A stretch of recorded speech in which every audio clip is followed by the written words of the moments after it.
Hi there, I'm Dr. Sam Hazledine, founder of Medworld, and today I am interviewing Dr. Sasha Kljakovic. Now, Sasha is, we'll just stick with Sasha as opposed to Dr. Kljakovic, bit of a mouthful. She's the founder of Well Revolution, which is a new school telehealth, connecting patients to doctors via an app, but it's a bit different from other ones. So I think it'd be really interesting to hear about that. And also she's very passionate about making health information easy to understand. Now, it is Health Literacy Month, so a perfect time to talk with Sasha, someone who's passionate about health literacy. So welcome, Sasha. Oh, thanks for having me. I just got here in time. I can see you're in the clinic now, so thank you for squeezing us in. Yeah, it's all good. It's all good. Now, the life of doc life. What was that, doc life? Exactly. Yeah. There's not a lot of in-between time. It's all go. No, man, it's look, like right here is lunch. So excellent. We'll feel free to eat while we're interviewing. No. It's just the way it is, though, isn't it? Most people who are in medicine will understand that the hustle is real. Exactly, especially when you've got a startup business going and you've got a pretty major presence on social media, educating people. So you've got a lot of things going on. Look, to get to where we are now, let's go back and tell me, why did you choose to become a doctor? Good question. Well, I come from a doctor family, which most people are going to be like, yawn. But yeah, I come from a doctor family, and I was working in the corporate world. I was working in advertising, did a business degree, and I suppose I got slightly disillusioned with that world, and wanted to do something that used your brain, but also sort of helped people. So then it led me to going back to uni for the second time and doing medicine. And It was a combo. Yeah. And how did you what have you enjoyed about the profession? What have you found frustrating? Like how have you got to where you are now? Because you're not following a normal script. You've got a new business in Well Revolution. You said you're very active in terms of educating people online on social media about health literacy. How did you get to that space? It actually kind of started in medical school, the germ of the idea, I suppose. So I knew by about fourth year, I was like, I'm not going to fit in here. What am I going to do? So at that stage, I started like scoping around and like figuring things out in terms of what other stuff can you do? What are the options? How should I figure it out? And that kind of led me in a lot of different directions in terms of, I met Dale Bramley he's a CEO of Waitemata DHB, and I met lots of different people in different parts of the health industries. And then he connected me with Robin Whitaker. She's the head of innovation at Waitemata, and she's also a professor at NIHI. And I just became. I didn't get that. Oh, sorry. I became more aware of the wider understanding of where health could go. And through that process, I sort of got involved in the startup scene, and I got involved with the kind of, like that, the weirdos that are attracted to innovation, I suppose. And it was a bit of a windy kind of journey, but I kind of ended up hanging out with those people, meeting lots of different people in the startup scene and at the Grid downtown in Auckland, and making friends and that kind of stuff. And then all the while just continued with the typical trajectory of a young doctor. So did the house office for years and so on and so forth. And then I became a health innovation fellow with Robin Whitaker at Waitemata. And that gave me a good grounding and understanding the wider contextual world of the health industry, how it's put together, how it's funded, the politics, the data, the IT systems, the kind of the wider context of it all. And then we worked on some very large scale ideas for New Zealand. And so I got to meet kind of everyone, got involved at the high levels of ministry and blah, blah, blah. So it gave me really good standing and understanding, how do you change things and how do you get things done? Basically hustled and juggled a lot of things and continue to do so. So it meant that I could get the clinical time and get my badge to say that I belong in the club and that I can see patients and that I'm, know what I'm doing, but also in that other world is giving you some credibility as well and understanding those wider macro things that are occurring as well. And then I got quite frustrated in the DHB. So I left and I ended up leaving, starting Well Revolution with the other guys. And that's just been a whole kind of different journey as well, because that startup world has infinite possibilities and everything moves really quickly and you're able to be totally nimble.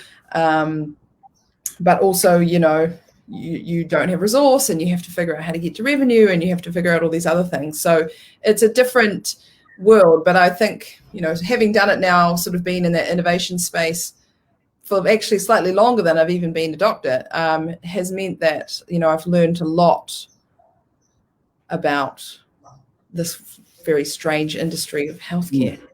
It can seem very different from medicine, can't it? Which is relatively stable, slow moving, what's what, to a startup world, which is much more uncertain.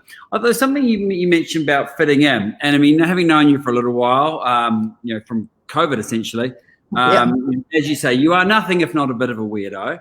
And I say that with absolute respect, myself being in the weirdo club.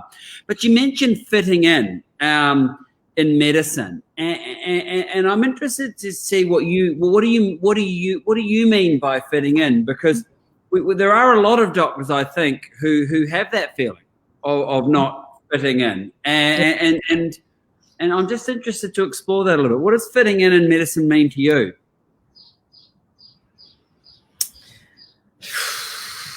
Well, I'd say all doctors are weird people. They are highly competitive, A-types, driven, often with lots of very strange little personality quirks, but they're all very smart, so they sort of self-select themselves to getting into this weird thing we call medicine, in a way. And in some ways they're so clever and they're interesting, but they're also very paranoid and probably all a little bit on the anxious kind of spectrum. And we're really achievement orientated type people. So that's probably a general kind of a bit of a rule, maybe not for every single doc, but generally.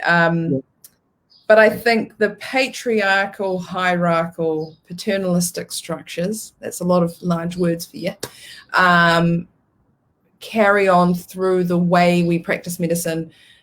Not so much with the treatments we decide to give to patients, but more like the attitudes and the structures and the way we do stuff is really influenced by the way it was done before.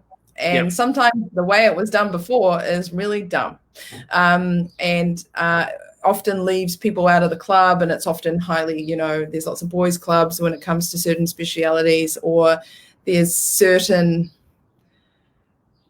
personality types of people who need, who would gravitate towards certain specialties. And I think over the time of med school and then beyond, I was like, there's no club for me. I was like, where am I going to go? Like, where are they going to take a high energy, highly creative thinker who likes to fix stuff and make things? Who doesn't like following rules that much? Where's that person going? So that's kind of what I mean by fitting in, is that I think I would have sold my soul somewhat by just kind of following a traditional training plan. Gets me. That makes sense. Yeah, and I think there's just not really nearly any flexibility in the training schemes. They often yeah, they have that paternalistic, like, oh, you do what I say, and this is how you do it, and this is how you get in, and then when you're in, then you go here and you live here, and let's not pretend that you are getting married or having children, or like, like, no, this, that they sort of demand everything from you. Which I think in some cases is definitely needed. Like, if you want your neurosurgeon to have done their time, so yeah, I think, listen, there's definitely sort of reasons why, for and against, and for lots of hours and things like that. And I certainly work really hard, so it's nothing about time. I think it's just when you mean fitting in, it's like, how do you find your tribe? Yep. And I think that's sort of an interesting piece. You sort of have gone within and outside of medicine to find that tribe, to find those people that you feel that you fit in. But I think it's relevant for so many doctors, because I think so many people I talk to in medicine don't feel like they fit in. Almost the majority. And so if the majority doesn't feel like they fit in, brings into question, what does fitting in mean? Well, I think there's major structural changes that need to happen within the context of the practice of medicine. Like, even the way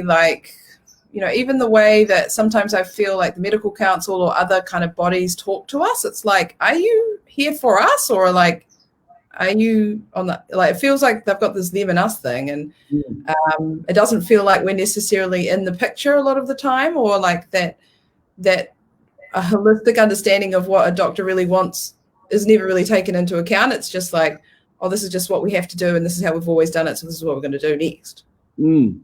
So I think there are a lot of principles or founding ideas that need to fundamentally shift, that reflect the times we're in, the pressures we're under, the kind of lives that we want to lead. Dynamics are different. It's not like 30 years ago where you lived in a community and there were 2,000 people living in that community, or, and you didn't have 32 people you had to see a day, or 45, or, and if you wanted to see someone, you could just knock on their door and say good day and check on them. And, you didn't have any,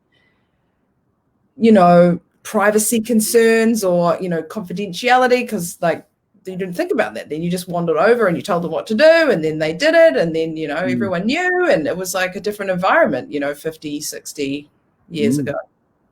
And the other thing, I was speaking with someone about this the other day as well, is 50 years ago as a doctor, when you came home, there were no house duties and dinner was made. You weren't, it was a very different way of living. And if you've got right now over 50% of doctors are in burnout, clearly there are structural issues. And I think you're speaking to some of those today. Tell me, why do you think health literacy is important? Like, why did you, how has it impacted what you do? And why did you get into, encouraging health literacy online? Namely, it came out again. So all good ideas, I think, come out of frustration. Is because you don't have time to talk to people about stuff often. Describing osteoarthritis or asthma or any of the things that people want to talk about in great depth. You sort of can't really. You're sort of quite focused on, oh, hey, good to meet you. I think this is what the diagnosis is. Okay, sweet. Here's the stuff. Oh, and you might catch you later. And so I think it came out of that. And then the social media stuff just kind of grew from there. I'm a bit ad hoc at times. So I put lots of effort in the first couple of years, and then it waxes and wanes somewhat depending on how busy I get. But I think it's just come down to you want to be generous with your patients, and you want to be able to give them time and energy, and to really focus on what they need, which is they're really looking for validation and understanding and translation, and that's really kind of what our job is a lot of the time, is to navigate people through the system and to reassure them and to alleviate their anxiety, and we often do a poor job at that because we're so rushed. Absolutely. Yeah. So Look, Well Revolution, it is a bit different from any other service out there. I'm interested, do you want to describe how you built it differently, describe what it is, and how, this background in terms of your interest in innovation, in medicine, in health literacy has created something pretty unique? Yeah, I think all those years of of questioning and asking and really digging into the hearts of what people really want has helped fuel or to create and design this new model. And digital health, or telehealth, right, the old school kind of name, Yeah. we've been around for a long time. Like, it's not a new concept. Since 1965, I think we've been doing telehealth because of the marine and the aviation industries, and it's not necessarily new, nor is the concept of a digital consultation with a video like this. They're kind of really old ideas. And I think knowing all the research on that, you could see that it was hugely beneficial, and there's lots of randomized controlled trials and lots of different models that were already existing all around the world. So a lot of the work that I did with Robin and continue to do with her, has been around understanding kind of what works and what doesn't. What are the drivers and the motivations? Why do some models work and some don't, right? So I've got years, almost a decade of thinking like this, right? And then when I left the DHB and was able to get into that startup world, we took a lot of those principles with us, and we were able to test our theories. And so Well Revolution started in 2018 as a sexual health company, and you can get these tests you do online. You buy them and do them at home, and then you do online consults and treatment delivered. And really with that, there was an exercise in understanding, do people want this self-direction? Do they want to be able to do things in a way that's comfortable from their home, and how do they receive this? And also, how do you talk to people on the internet about something they don't want to talk about? How do you talk about sexual health, private stuff, in a way that makes people feel secure and safe? And then how do you get the doctors, and how do you create a system that works? So that's kind of how we began in 2018. And then about 6 months after that, we started to realize, okay, now primary healthcare, how do we fundamentally change the game in primary healthcare? What are their issues? What are they focused on? What's making their days miserable, for the doctors? And what are the patients' issues? So the big fundamental principle, there was two kind of big ones that we focused on when we started Well Revolution, the tech play. One was appointments and waiting. Everyone hates waiting, right? They hate waiting, they hate appointments. They hate having to wait 6 weeks, like this clinic I'm in right now. I won't say where it is. Their waiting time before we started with Well Revolution was 6 weeks. Now it's down to 3 minutes, because if you get on the app, there's no waiting, right? So it's an on-demand system, which patients love. And also the other fundamental philosophy we sort of built things on was around, I suppose, data ownership or sovereignty. Why is my story as a patient everywhere? Who owns me? Where's my story at? And at the moment, everyone's health picture is everywhere. It's all over the show. So if we sort of change the philosophy of saying, well, maybe the patient is the driver, and maybe they should own and control their notes, and maybe we should remove the business model from owning data. If we hold on to your story and that's the way we capitate our patients or collect revenue, maybe we'll change that philosophy and try and find something that's more in line with what patients want, which is they want their story in one place. They want to be able to get care when they want it, ask questions when they have it. So those were some of those key big principles that we applied, years and years and years ago to our thinking. And then from that, so many things have evolved, and we kept testing our theories again and again and again and again and again in lots of little ways. And I think for us, we don't have every answer, but I do think we do have a very interesting model. And I do think that we keep listening to people. We keep asking the questions. We keep really close to the issue. And that means that whenever we create new things, we know really quickly, does it work or does it not work? So yeah, it's a long-winded answer. Yeah. And obviously you went live with it just during COVID. Well, with the new one. So you've transitioned from sexual health to general health. Digital health. Yeah, that was always the case. I mean, the sexual health kind of thing continues because lots of people really like it. And, we've caught lots and lots of chlamydia and referred people to sexual health clinics and got people caught heaps of syphilis and stuff. That just continues because so you probably want to watch your language around how much syphilis and chlamydia you're catching. Oh, right. Yeah. I caught a lot of chlamydia and I caught a lot of syphilis. So well, I didn't catch it myself, but what I'm saying is that we've helped a lot of people, and I'm really glad that we have just let that service continue and improve. But when we decided to focus on primary care as a whole objective, like taking that like dynamic thinking, and then moving on into the primary care area. Yeah. And how have you found, in terms of transitioning this model into primary care, how's your experience been? And how have you found, because what's interesting about your model, as you say, telehealth's not new, digital consults aren't new, but you are capturing how people like to interact now, which sometimes they could be via text, or through the platform, or it's not all just a traditional doctor-patient consult. How have you found, what's the feedback been? Oh, and patients love it. I mean, like right now, if you were going to get in touch with me, Sam, you wouldn't instantaneously video message me. You would text me, or you'd send me a video or a photo or something on Messenger or something.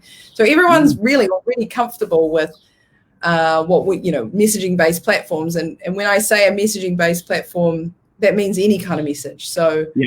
A live call video or an audio call or an audio message or a video file. I mean, we don't care. That's what we determine as a message. So you can convey so much information if you can send and receive, whatever you want, PDFs or a text message or a this or a that. You can convey lots of information like very quickly.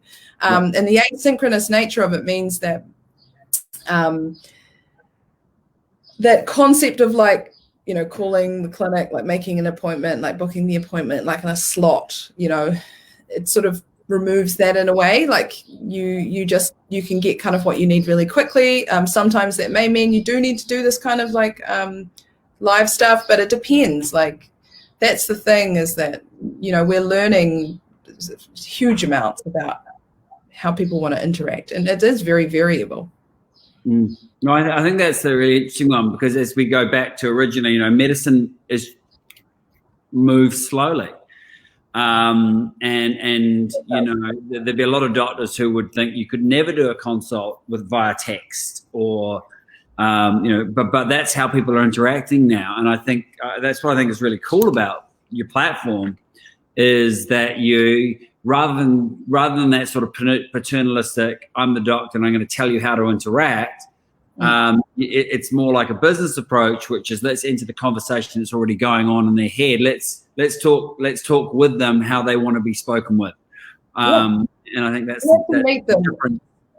Yeah, and I think that meet them where they are. And I think it's like, well, I mean, maybe that freaks some people out, but it's like, why do robbers rob the bank? Because that's where the money's at, man. Like, you got to go where the people are and live to the behavior that they're already doing. And it's kind of like, all the things that irritate me as a customer, that's kind of what I think about too, is like, what am I building here? Like, I want this, so my GP uses it, so that when I say, hey, Christine, hook me up with the, I don't know, Pamo, she's like, man, okay, sweet. And I go, ding, delivered, thank you. Yeah.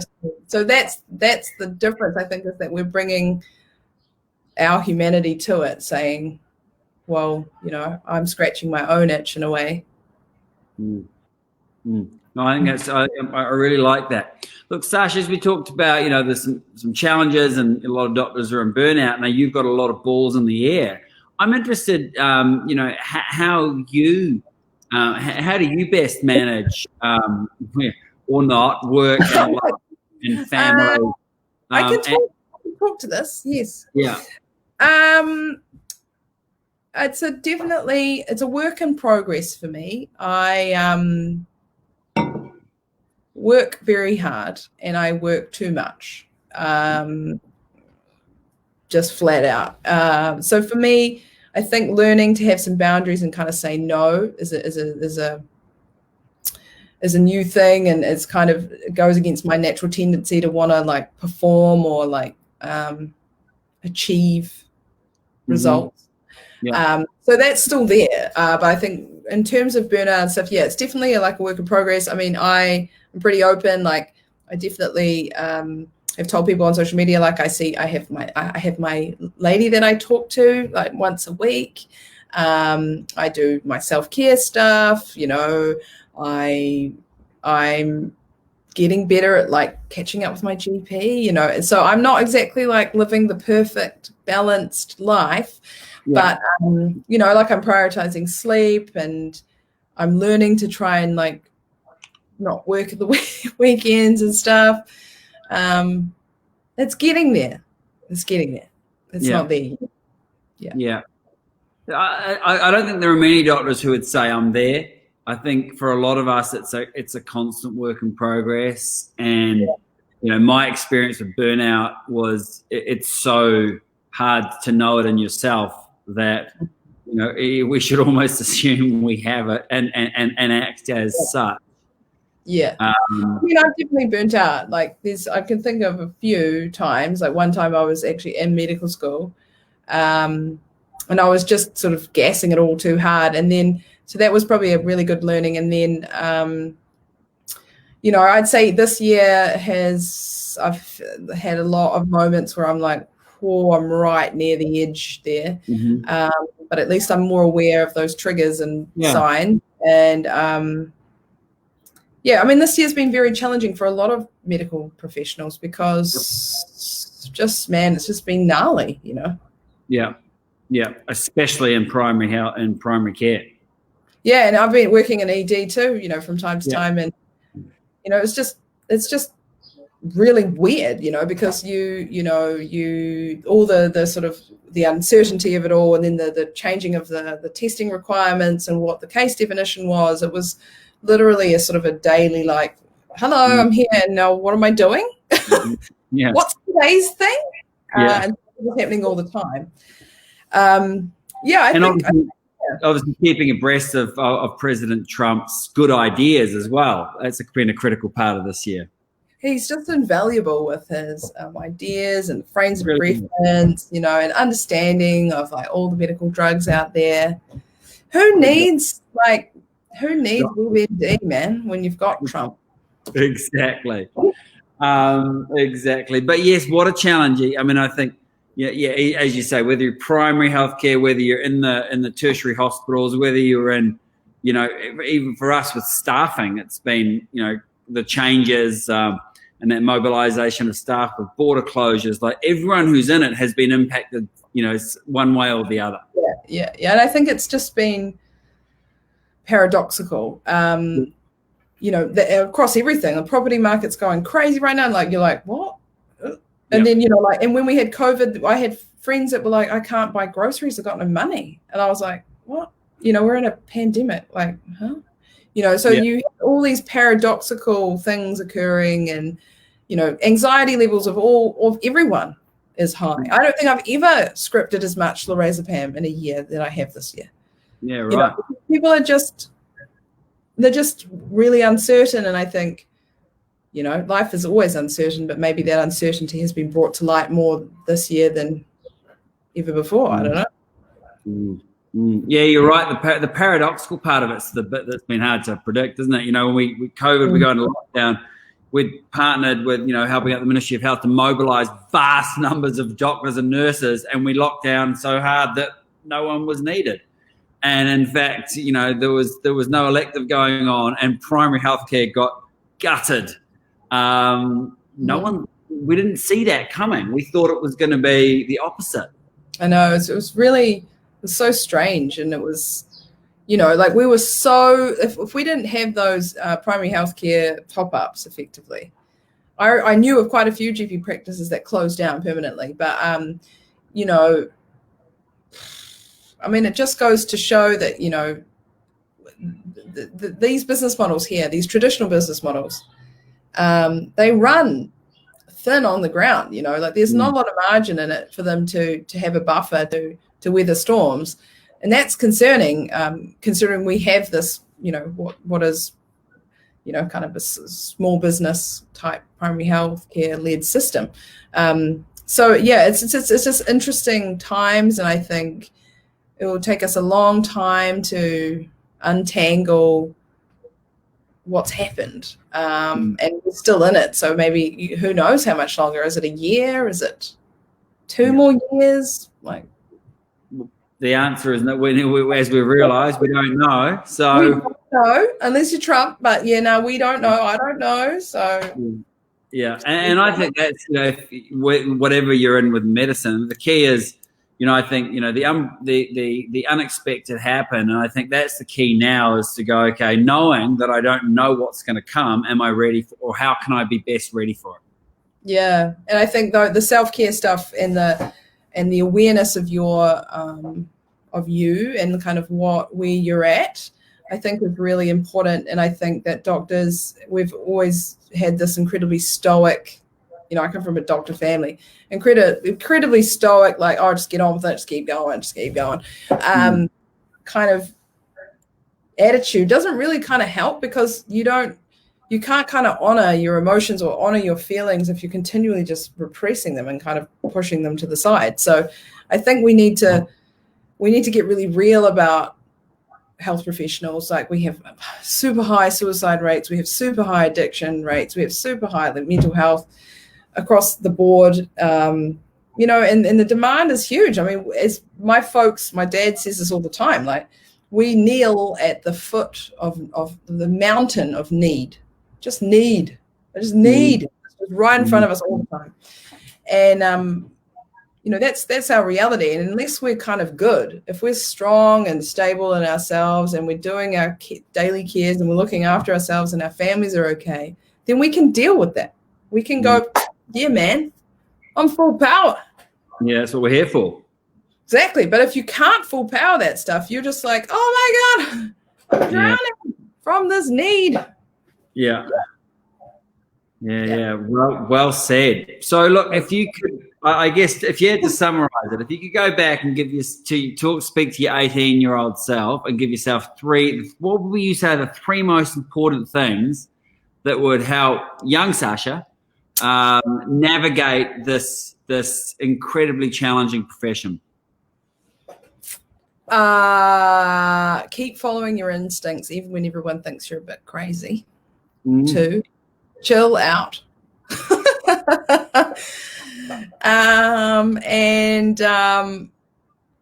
I'd gone back to 18-year-olds, I'd say, hey man, like, when you went to India that time, you really should have learned to become a yoga instructor or something, instead of having like the terrible gastro illness you had.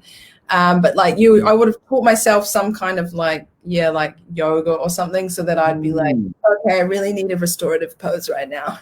Nice, like master something. Yeah, I'd just been like, you just go there and spend 2 years and just go and have fun and just do crazy stuff, and then learn some yang and yang.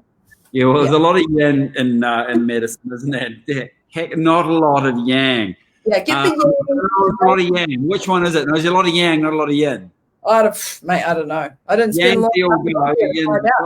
But that's actually a really great point, because, you know, I mean, I look at, you know, in life, we can either dabble in things or we can master them. And if you master them, you get a compounding effect for the rest of your life.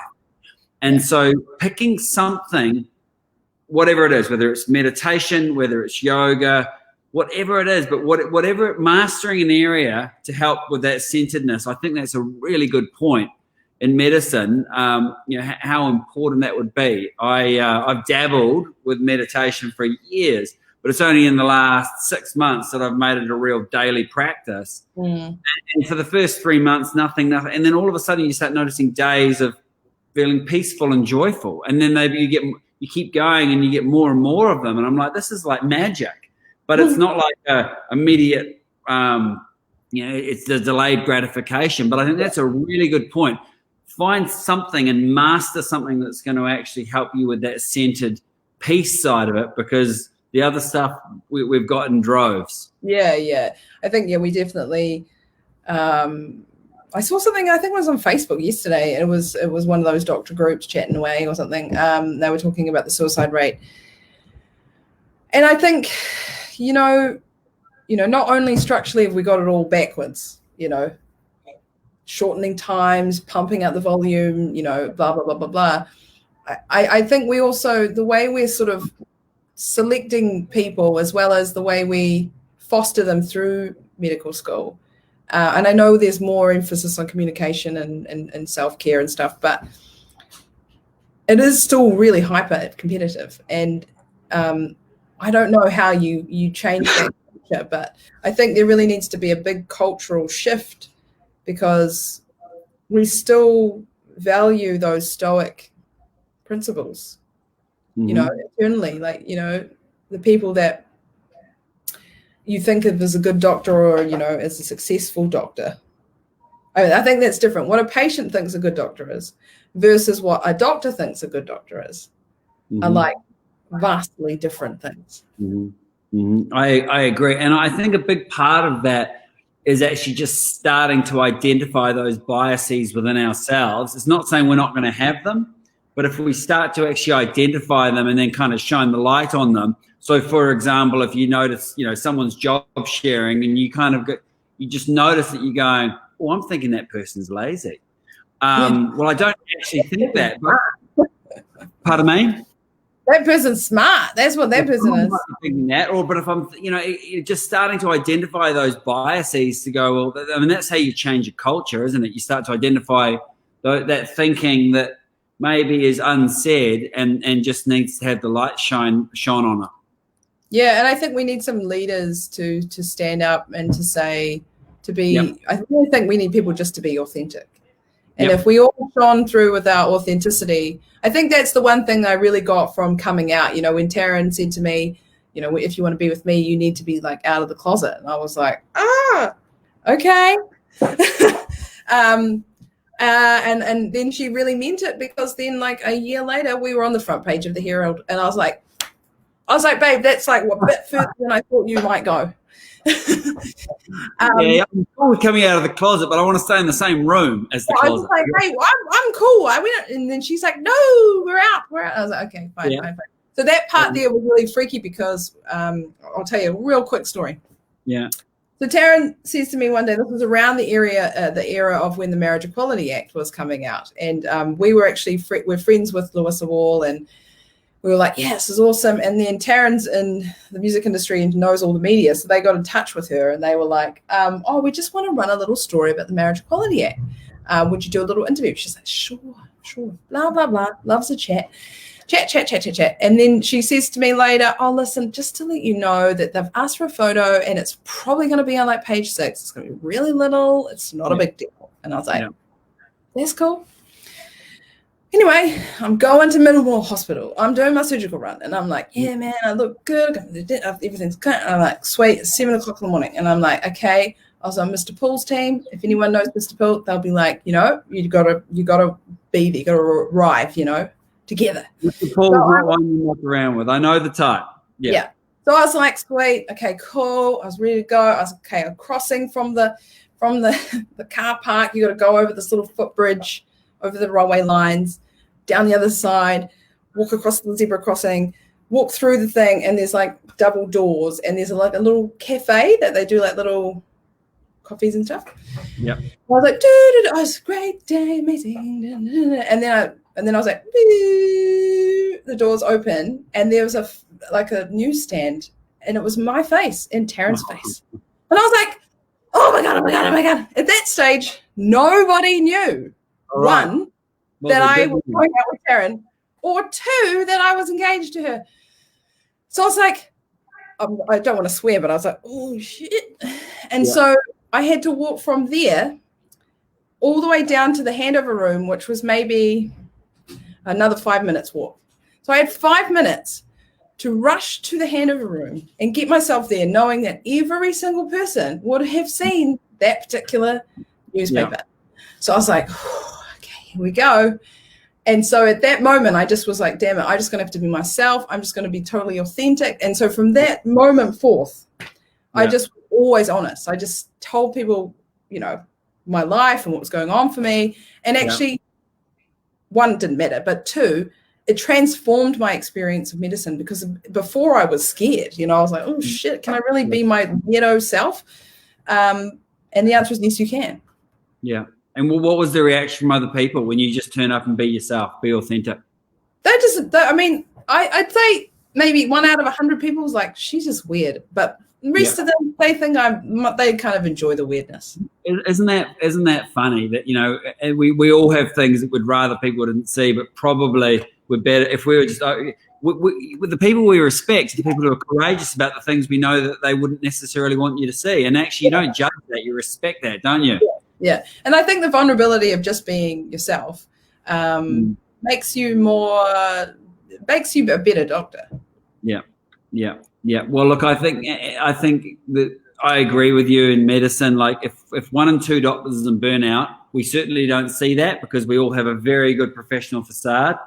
So you'll never know, but maybe if we could just start being a bit more authentic, a bit more honest with each other, part of that's an important part of starting the conversation, which starts to shift the culture from one of that stoicism, one of, you know, I'm bulletproof, to one that we're humans before we're doctors. Yeah. I'm certainly not bulletproof, but yeah, I agree. I think we all just have to be brave and tell the truth. Like, what's the worst that's going to happen? I think, I don't know about you guys, but like, there's already enough doctor suicides that I know about that I'm like, it's just not okay. It's just not okay. And like, we do a hard job and we see gnarly stuff and we tell people crap news and we worry about people all the time, you know? So like, why wouldn't we take that with us? You know, if you have any kind of empathy or compassion, I think the worst thing you can do with an emotion is just take it and let it get stuck, you know, actually just feeling it and then kind of the beginning, middle and end of that and then letting it go. I mean, that's the only way. Otherwise we just get sick or burnt out or angry or, you know, a life full of that. I totally agree. Look, I know there's a long way to go in life, but how do you want to be remembered? What's important to you?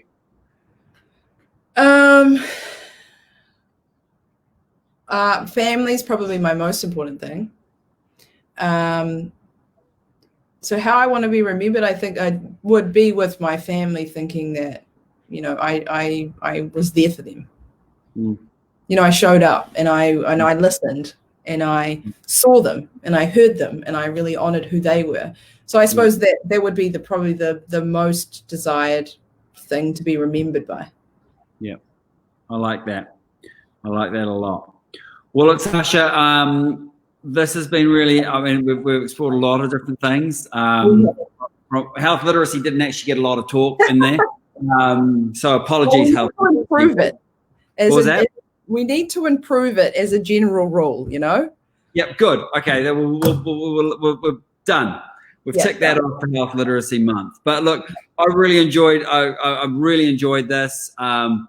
You know, I like that you're in a weirdo, and I think, thank goodness, you know, you didn't try to fit in, because, you know, with where you've gone and with what you're doing, you're in a position and you are changing, you know, primary healthcare, and I think that's super exciting. And I think any doctor who's listening, watching, I think to that point you said it. It's like, trust that in a part of you that you know that maybe wants to do something different, that wants to strike out, to evolve and innovate. Because I think, you know, we have incredibly talented people in medicine, and the more people who do that, the more we start to shift that culture and we start to evolve into, you know, something better.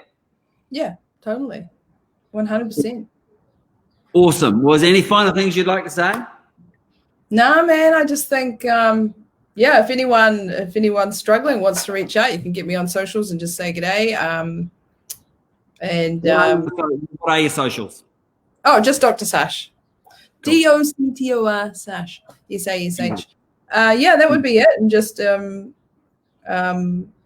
look after yourselves, man, and look after your people, and don't underestimate, the power of a little intuition would be, yeah. I like that. Yeah. I like that. Well, you look after yourself and trust your intuition. So thank you. And thank you to anyone listening, watching. It's been a real pleasure. Thank you. See ya. Bye. Ending broadcast now. It's taking a while to end. Anyway, it says that it's ending the broadcast. But we're still live. We are still live, though, aren't we? This is that final bit of maybe if I end the broadcast, leave the studio.